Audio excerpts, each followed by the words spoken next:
Welcome to What's in the Pot. I'm your host Sean Grande, and today we're making Pommecythere Chow. It's What's in the Pot.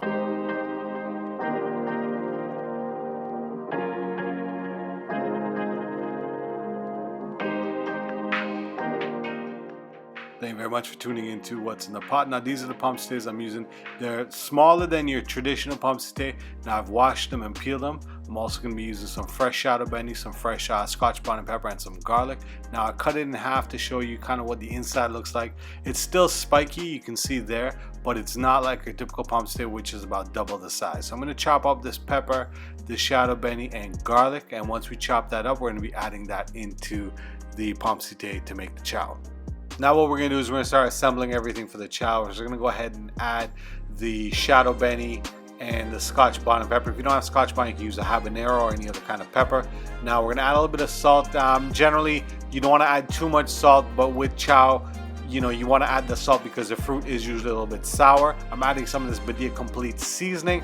I like the blend of spices. It complements the chow very nicely. You can try it also with a mango chow or pineapple chow. And I'm going to go ahead and add some black pepper. I like adding black pepper. Some people usually don't add too much black pepper. I just like to add a touch, give it an extra kick. We're going to get a slight kick from the hot peppers, but I'm also adding this green seasoning blend that I have. It has peppers, green onions, garlic.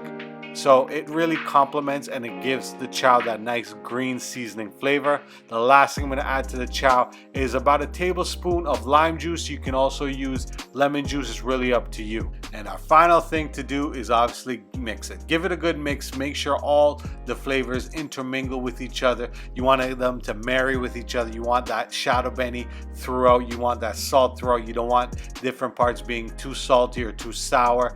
And also make sure you get that lemon juice throughout. Now, if you don't want to use the lemon juice, you can go ahead and use a little bit of vinegar. You can also put this in a Pyrex dish and keep this in the fridge maybe for a few days or even longer. What I like to do is I like to keep it in the fridge maybe for an hour or two before I serve it. It soaks in a little bit more of that flavor, and especially the second and third day, it's even better if you still have some left. Thank you very much for tuning into What's in the Pot. I'm your host, Sean Grande. Don't forget to like, share, and subscribe. Hit that little bell on YouTube for your notifications, and don't forget to check us out on Facebook and Instagram. Thank you very much. Peace.